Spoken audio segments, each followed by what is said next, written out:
My grandmother was a wonderful person. She taught me how to play the game Monopoly.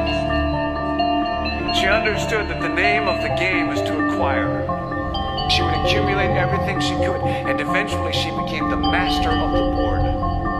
And then she would always say the same thing to me. She'd look at me and she'd say, "One day, you'll learn to play the game." One summer, I played Monopoly almost every day, all day long. And that summer, I learned to play the game. I came to understand the only way to win is to make a total commitment to acquisition.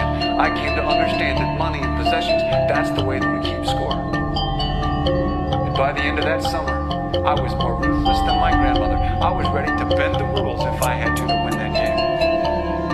And I sat down with her to play that fall. I took everything she had. I watched her give her last dollar and quit in utter defeat. And then she had one more thing to teach me. Then she said, "Now it all goes back in the box." All those houses and hotels, all the railroads and utility companies, all that property and all that wonderful money. Now it all goes back in the box. None of it was really yours. You got all heated up about it for a while. But it was around a long time before you sat down at the board. And it will be here after you're gone. Players come, players go. Houses and cars, titles and clothes, even your body. Because the fact is that everything I clutch and consume and hoard is going to go back in the box, and I'm going to lose it all. You have to ask yourself, when you finally get the ultimate promotion, when you've made the ultimate purchase, when you buy the ultimate home, when you have stored up financial security and climbed the ladder of success to the highest rung you can possibly climb it, and the thrill wears off, and it will wear off, then what? How far do you have to walk down that road before you see where it leads? Surely you understand, it'll never be enough. So you have to ask yourself the question, what matters?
Of course, I was sent to the principal's office, and he asked me, "Why don't you want to pledge allegiance?"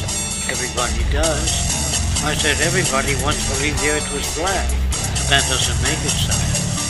I explained that America owed everything it has to other cultures, other nations, and that I would rather pledge allegiance to the earth, everyone on it. Needless to say, it wasn't long before I left school in Paris. I set up a lab in my bedroom. There I began to learn about science and nature. I realized then that the universe is governed by laws, and that the human being, along with society itself, is not exempt from these laws. Then came the crash of 1929, which began what we now call the Great Depression. I found it difficult to understand why while all the factories were sitting there. Resources were unchanged. It was then that I realized that the rules of the economic game were inherently invalid. Shortly after came World War II, where various nations took turns systematically destroying each other. I later calculated that all the destruction and wasted resources spent on that war could have easily provided for every human need on the planet. Since that time, I have watched humanity set the stage for its own extinction. I have watched as the precious finite resources are perpetually wasted and destroyed in the name of profit and free markets. I have watched the social values of society be reduced into a base artificiality of materialism and mindless consumption. And I have watched as the monetary powers control the political structure of supposedly free societies. I'm 94 years old now, and I'm afraid my disposition is the same as it was 75 years ago. This shit's got to go.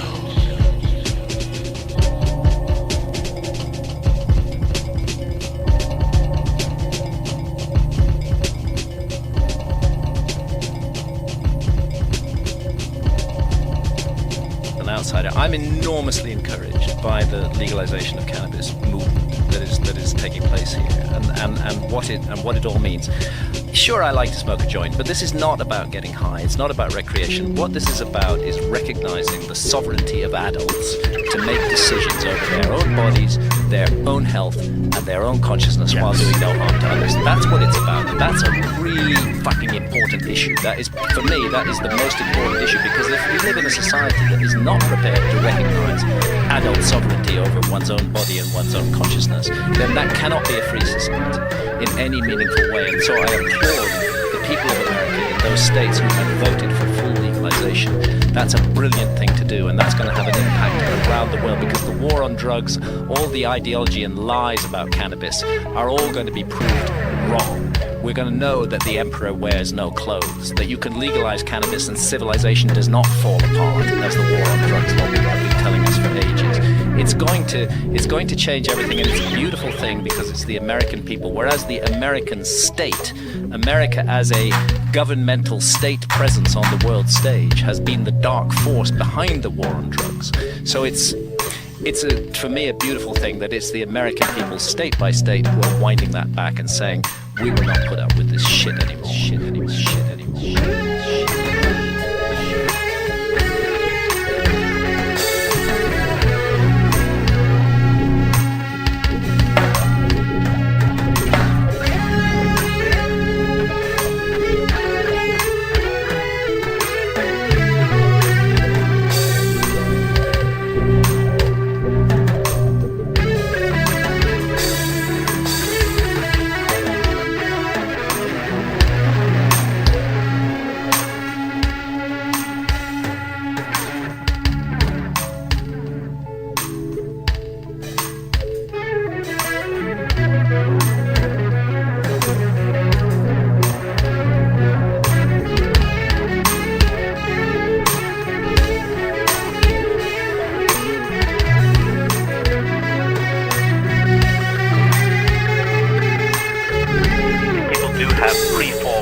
Based on their own experience, but simply what they've heard on the news media, and they haven't really paused to sit down and analyze these views properly. It's a sign of the madness and the criminal violence of our society that it dictates whether or not we may experience the healing effects of this plant. It is an extraordinary thing to call the consumption of marijuana a crime. It is a victimless crime, if it's a crime at all. An individual alone in his or her own house sampling a plant which has been with humanity since the beginning of time, for that to be called criminal is insane. We live in an insane society that believes it has a right to control even our consciousness, not only to tell us how to behave out there in public, but to tell us actually what to think and what to experience. And that's the main objection to marijuana by our government. is the effect that it has on consciousness. And they don't care that it is a fantastic pain reliever, which it is. They don't care about its wonderful medical properties. They just want to stop anybody experiencing these effects on consciousness. And no wonder our society is in such a mess, where we imagine we live in a democracy and yet elect governments that actually have the nerve to tell us what we may and may not experience inside our own heads without doing any harm to others. There is so much hypocrisy, so much humbug in government positions on these matters. Governments know perfectly well that the rules that they have made, the misery that they inflict on people's lives, don't get rid of these problems. If we really want to solve the problem of drugs, we need to open up the whole issue to broad public discussion, and we have to accept and admit that certain plant products, such as these ancient hallucinogens that shamans use, are entirely beneficial in their interaction with the human race. This is what governments are afraid of. They are afraid of a citizenry that is fully conscious. They actually want us to be unconscious. They want us to simply focus on this alert, problem-solving, competitive mentality that makes us good consumers and good competitors in the business place. But they don't want us to explore the majestic and amazing depths of our consciousness, because then we just might start asking questions that would be very uncomfortable for the powers that be.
Why is that relevant?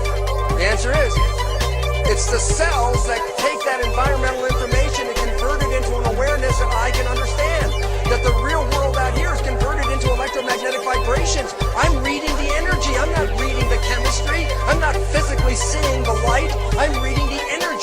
of that. So my physical body is a device to sense the world. It's a device to come in here to create a world. That if anybody has the fondest idea of a heaven and they're looking elsewhere, I think it's a great mistake. Because your opportunity was to come here to create what you thought you would create in heaven. And because it looks like hell, that's because you bought other people's creations. And that you have the opportunity to take over your own life and create your own life. And I didn't know that as a cellular biologist who was teaching biochemistry and genes. But when I owned it, and I caught a hold of those beliefs that I acquired in the first few years, the limiting beliefs. The one said you can't heal yourself. The one said you can't do this, you're not smart enough, you're not good enough, whatever those things are, we all heard. And then we become. If you eliminate those and have a blank slate and create what you want, you can create anything on this planet, including that dream you thought heaven was. It's your dream, you can create it here. And the lesson is, we let go of this physical reality and own who you really are. Who are you? Well, the simple reality is this. You know those receptors? Let's say that they're like, let's say the membrane's opaque. Let's say the membrane's opaque, nothing gets in. So what color is on the inside if nothing gets in? Black. But now I say, my self-receptors are yellow, so it's like wearing a yellow sunglasses. Margaret's self-receptors over there are red. She's wearing a red sunglasses. And the light can come through the membrane, so what color is on the inside of mine? And on hers, red. And what's the point? Where did the color come from? Where did the color come from?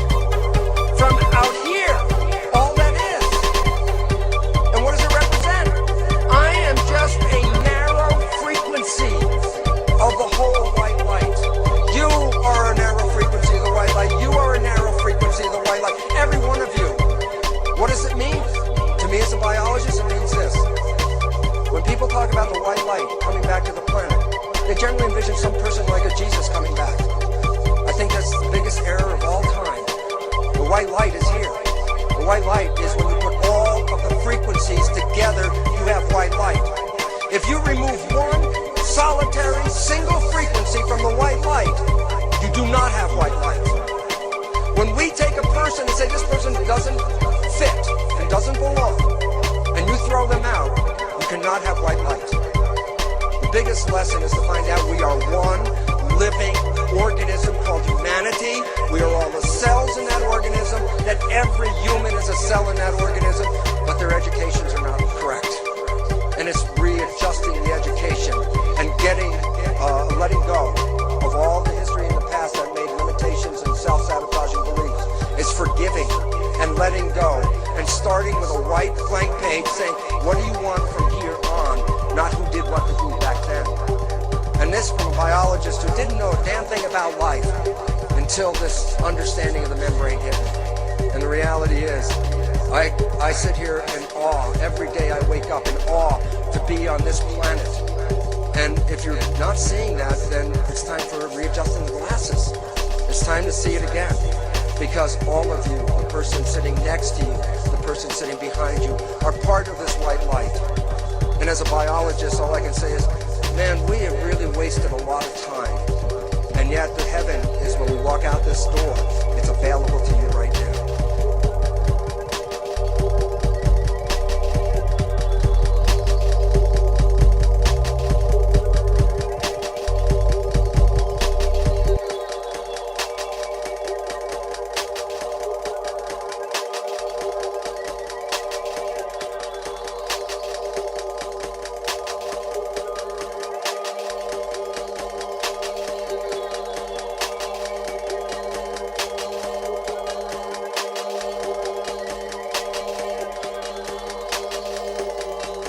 As long as you can anchor your emotions to a particular sound or a song, the effect will be very powerful.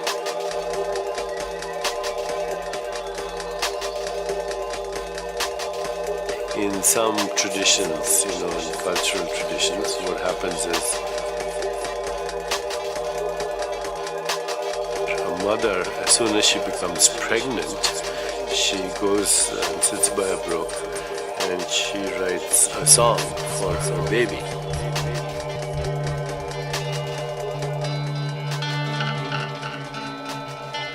And then throughout her pregnancy, she sings that song to the baby. Now we know that about 3 months gestation, the developing womb has, the developing fetus has already got an acoustic apparatus and is able to hear. So the baby is listening to the song.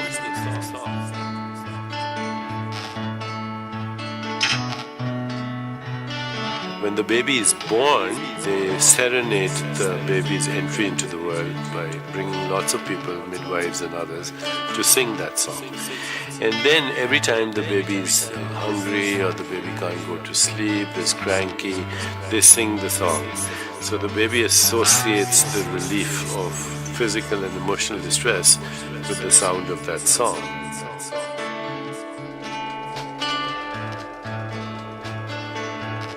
As the baby grows up and reaches adolescence, then again they serenade the entry into puberty with the song. Now what happens as a result of this, that anytime this young man or woman, now grown up, is feeling depressed or has had a tragedy or is stressed for any reason, they just go and sing their song or listen to their song. And finally when the person dies, they again, at the funeral, they have that song. So the song becomes your anchor.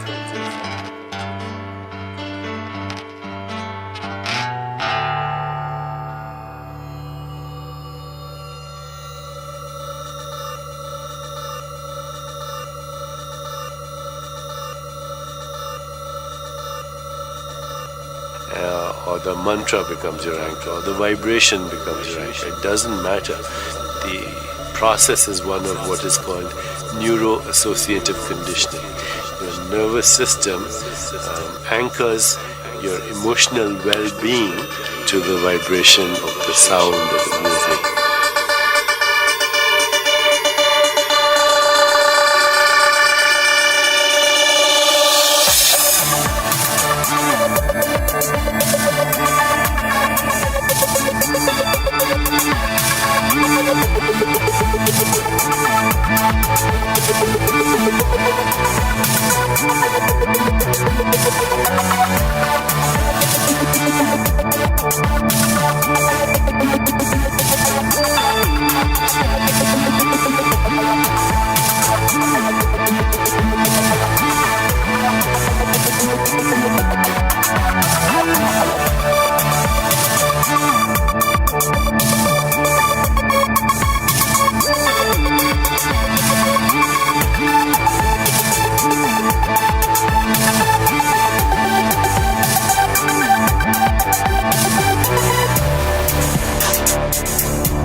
let's say. And we could say each of us have a little bit of light. And if we release that light, if we let it shine properly, Christ, it's too cliche to go on with in some sense, but the world is a lesser place if you do not reveal from within yourself what you have to reveal.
fact that the world is a lesser place actually turns out not to be trivial. Like, if you aren't everything you could be, more people will die, more people will suffer, more evil will be unconstrained, more tyranny will reign, more chaos will remain chaotic and dangerous. All of them. Do you mean this medicine in the sense of like the old proverb of the wings of the butterfly fluttering from a hurricane? It's something similar to that, but it can even be more local. It's like your family is more messed up than it could be if you were less messed up than you are. Right. So if you just got your act together, like 10% more, your family would be 1% better. Right. It's like, well, do it. And that would ripple off into That would- people today in your Yes, interaction. yes, and it ripples fast. Yes. That's the other thing that's so cool is that, like, people think, well, there's 7 billion of us, and each of us is just this separate dust mote, like floating in the cosmos. What the hell difference does it make what you do anyways?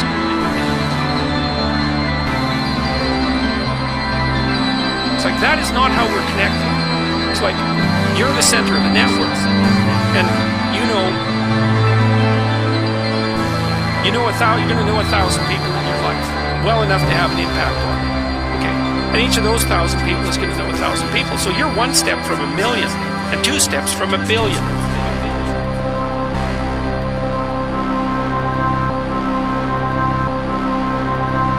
And we are networked, technically. That's how human interactions work.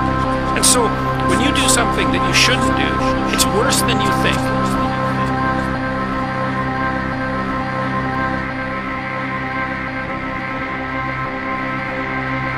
And when you do something that you should do, it's better than you think.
neighbors, vibrations in the mind of the one true God, whose name is love.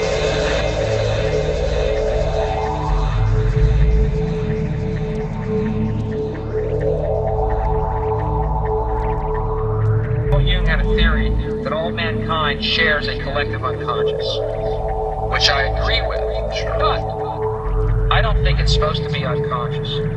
As the counts of this netherworld, we will be in a Victorian-era salon, which in my mind's eye is the center of our collective unconscious, where ideas are discussed, evolution is discussed, and the evolution of ideas is discussed. And we will have on guests who have enlightened us so that we can enlighten the audience, so that the unconscious becomes conscious. That's the premise of the show. Confucius said, "What is the sound of one hand clapping?" And he said in this enigmatic way to state that there is no sound. And you know what I say?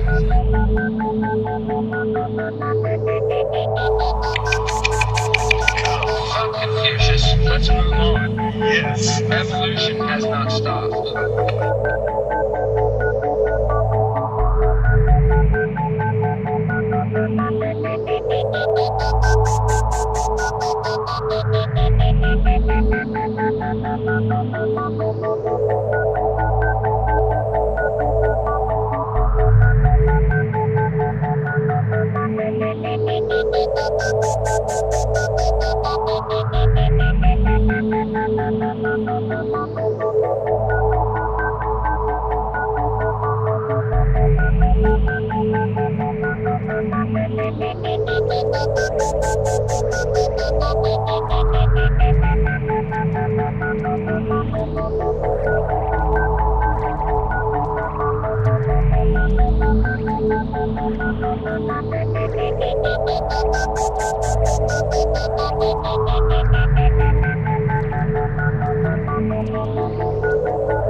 Thrills and chills, and it's very brightly colored, and it's very loud, and it's fun for a while. Some people have been on the ride for a long time. They begin to question, is this real or is this just a ride? And other people have remembered. They come back to us and they say, hey, don't worry, don't be afraid, ever, because this is just a ride.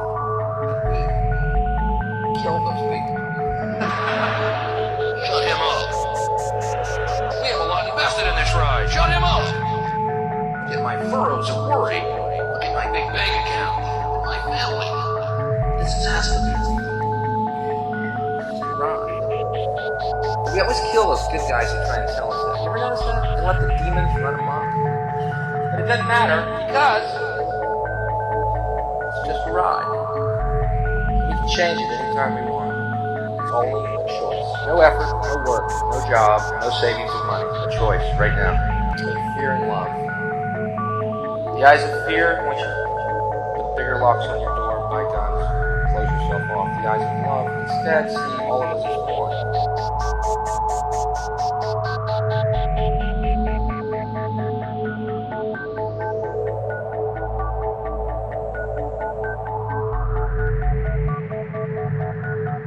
Here's Ray Crowd before I go, even though this is the world where good men are murdered. Men try and help are murdered and cut down in their prime of their youth, and hacks and mediocres and fascists run everything else. I'm going to share with you a vision that I had, because I love you, and you feel it.